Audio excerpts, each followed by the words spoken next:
de São João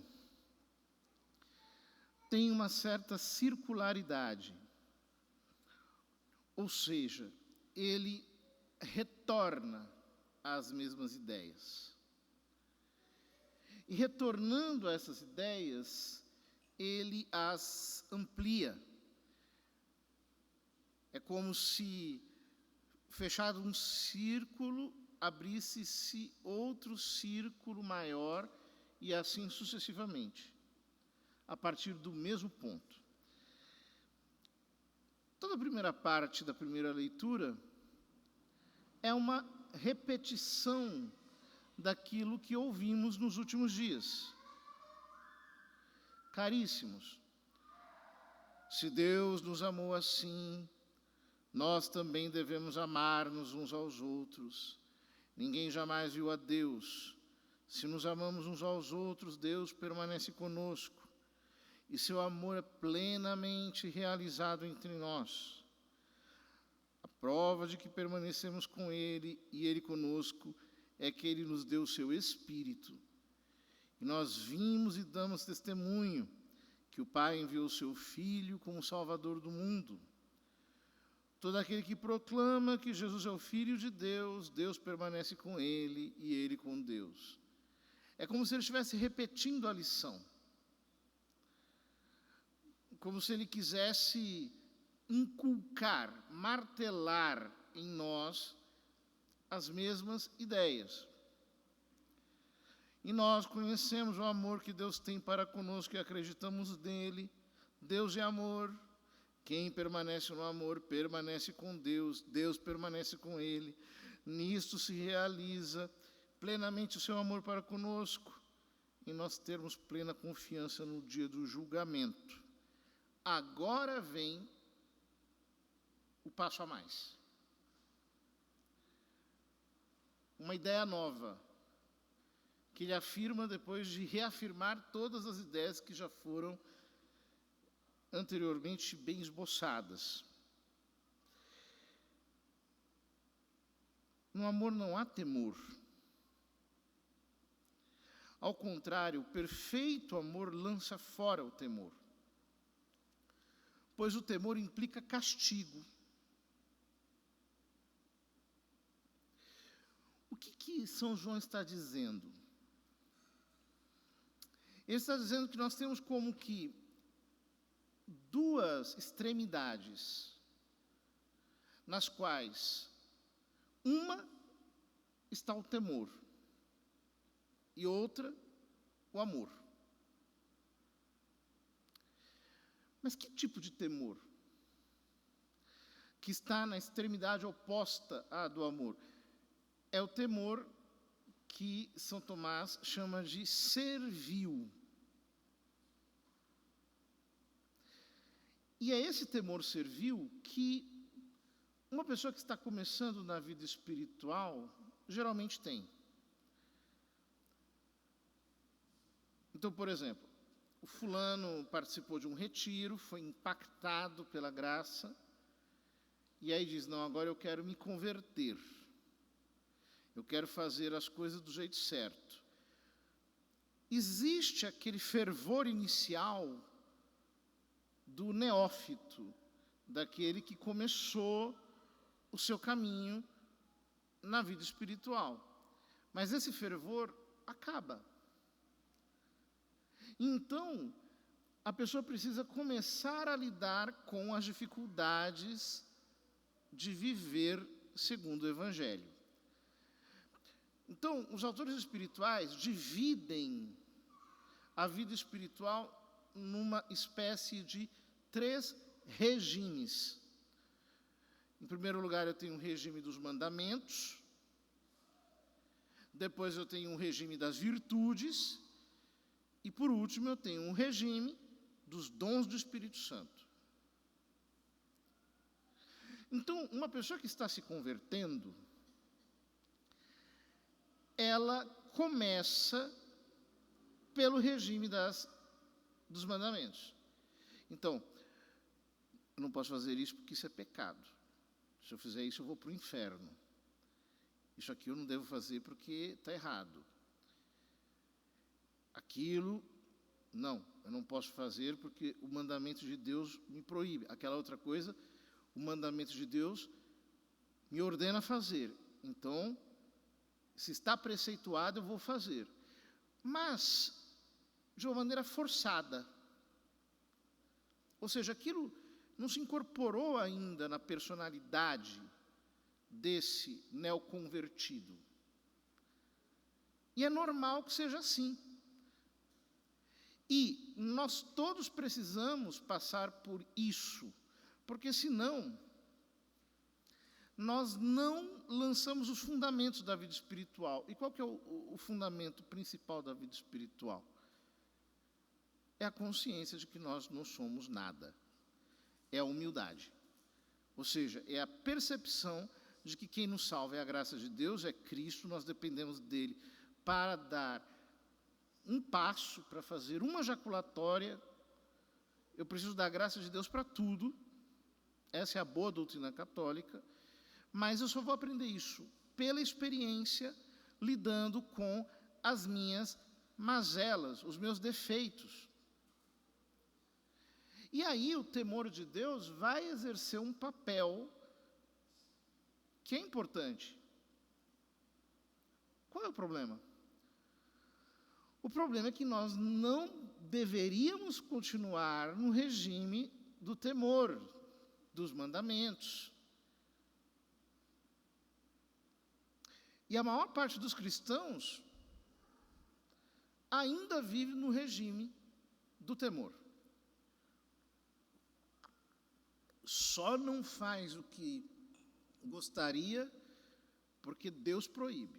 Mas se pudesse, nossa, era um arrasa-quarteirão todo dia. Ele se reprime, ele se recalca. E aquilo vai gerando cada vez mais neurose, porque a pessoa voltada sobre si mesma, ela vai se tornando mais complexa. É como alguém que quisesse cozinhar se observando no espelho. Iria se atrapalhar completamente, porque não dá para fazer. Eu não posso ser ator e espectador ao mesmo tempo. É impossível. Então, esse início da vida espiritual marcado pelo temor deveria nos levar a uma grande pobreza de espírito. A cair aos pés da cruz, gemer e chorar, e dizer a Cristo: eu não consigo, eu não sei fazer isso, por isso que eu preciso rezar, por isso que eu preciso dos sacramentos, por isso que eu preciso me proteger, eu tenho que mudar meu estilo de vida, eu tenho que transformar o meu modo de ser, e eu não consigo, então, meu Deus, me ajuda, e ali, com muita oração, com muitas lágrimas. Então, a bem-aventurança dos pobres em espírito tem como sequência a bem-aventurança das lágrimas. Bem-aventurados os que choram, porque eles serão consolados. Ora, na medida em que nós crescemos em humildade, e Deus vai quebrando a nossa natureza perversa, o nosso amor a Ele vai crescendo. Então, é como se eu tivesse um medidor em que nós começamos no temor e aos poucos nós vamos caminhando na direção do amor perfeito. E aí o que acontece? Com o amor divino mais enraizado nas nossas almas, nós vamos pegando gosto por Cristo, nós vamos amando mais o Senhor, nós vamos comungando com mais fervor, as nossas confissões se tornam mais arrependidas, mais contritas, mais profundas.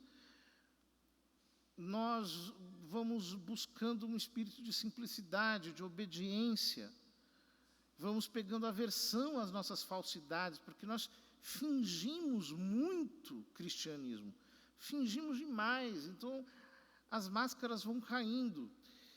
E aí Deus vai nos concedendo mais e mais, através do amor divino,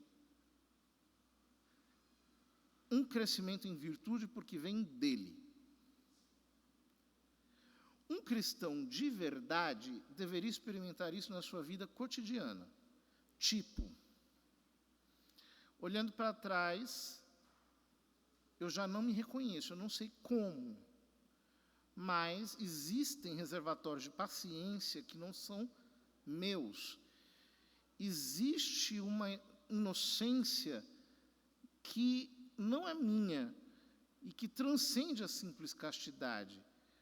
Existe um gosto pelas coisas divinas que não nasceu de mim. E eu não sei de onde veio. O que eu sei é que isso só cresce. E quanto mais eu conheço, mais eu amo. E isso vai produzindo frutos reais de virtudes, que vão crescendo na medida em que Deus vai nos fazendo passar por desertos profundos e aridezes doloridas. Porque quanto mais nós crescemos na luz da fé, no conhecimento sobrenatural de Deus, tanto mais Ele nos faz enxergar não apenas o quanto somos depravados, como queria Calvino, mas o quanto nós somos ruins, que é algo pior. O quanto nós somos aversivos. E essa experiência dolorosa vai crescendo, Deus vai nos desfazendo. É por isso que é tão importante, nessa primeira fase da vida espiritual, ter o olhar sobre a humanidade santíssima de Cristo. Amar o Cristo. Penetrar na alma de Jesus crucificado. Meditar nos mistérios da paixão, para poder cada vez mais ir crescendo em fé, experimentando a atividade da graça de Cristo em nossa alma. Então, ele vai nos desmanchando. É a operação da graça, não pode restar nada de nós. É como se o nosso ser fosse sendo cortado, dilapidado, e fosse sendo esmigalhado. Isso dá um profundo desgosto, mas, ao mesmo tempo, nos faz crescer em dependência de Deus, em amor de Deus, em abandono nas mãos de Deus. E é então que, do regime das virtudes, Deus nos leva para o regime dos dons do Espírito Santo. Aí, nós já não somos mais movidos por nenhum tipo de interesse. Nós não temos um amor mercenário. Eu estou fazendo isso para ir para o céu. Eu estou fazendo isso para eu ser santo. Não, eu esqueço completamente de mim e começo a olhar somente para Deus. É nesse momento que Jesus pega a nossa alma e a eleva à contemplação do divino. Ou seja, da simplicidade de Deus na Trindade, de uma maneira sobrenatural. E aí, tomados pelo Espírito Santo, esse rio de água viva começa a fluir, e movidos unicamente por Deus, por mais nada, o perfeito amor lança fora o temor. É isso que esse versículo está dizendo. Ora, o que nós temos que ser conscientes no nosso caminho de crescimento na espiritualidade? Nós temos que ser conscientes de que o nosso eu tem que ficar de fora. O melhor modo de não atrapalhar a graça é crescendo no esquecimento próprio. Óbvio que isso já é fruto da graça. Só Deus pode nos conceder esse grande dom, mas nós temos que pedi-lo. E pedi-lo significa querer recebê-lo. Santa Bernadette dizia que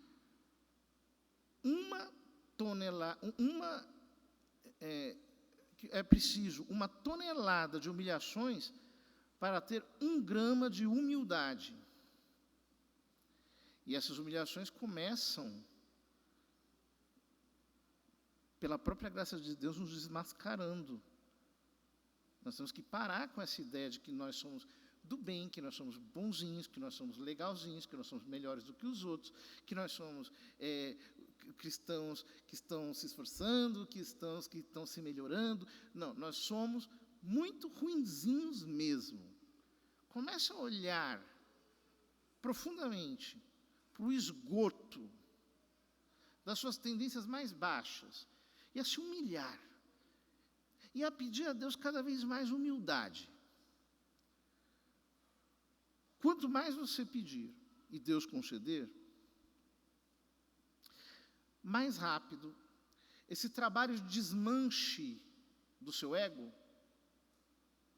vai acontecer pela graça de Deus. Qual é o erro dos cristãos do nosso tempo? Eles usam Deus, usam as práticas de piedade, usam as coisas de apostolado, as coisas de igreja, para tentarem se melhorar, para se sentirem bonitinhos. Para olharem para si mesmos e dizer, nossa, gente, que bom, eu estou conseguindo, que maravilha, olha como, poxa vida, que maravilha, eu estou dando certo. E aí ele vai cada vez mais se envaidecendo, ou, no sentido oposto, vai se depreciando falsamente, é a falsa humildade, né? Ai, como eu sou coitadinho, como é que eu fui capaz de fazer um pecado tão horroroso? Isso é que você é, meu filho. Pecador é isso aí. Não se escandalize, não se admire que você fez essa estupidez, essa monstruosidade. Isso é você, isso sou eu, somos todos nós. É por isso que as pessoas não crescem na vida espiritual. Elas ficam patinando no mesmo lugar, vaidosos, e a vida espiritual fica rasa como um pires. Não consegue crescer, porque o próprio Deus precisa desmanchar essa torre de Babel. Você vai se achando, a graça vem e desmancha tudo. Aí você vai se achando, a graça vem e desmancha tudo. Porque você não está buscando a Deus.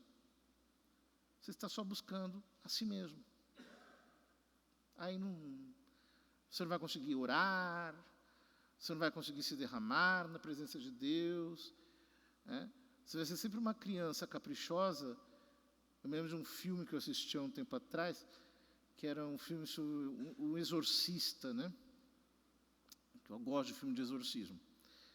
Alguns, outros não.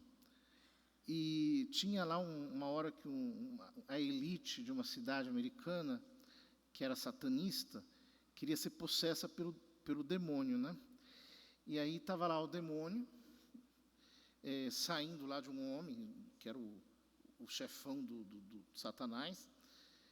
E aí todos eles ficavam assim, me, tipo, eu,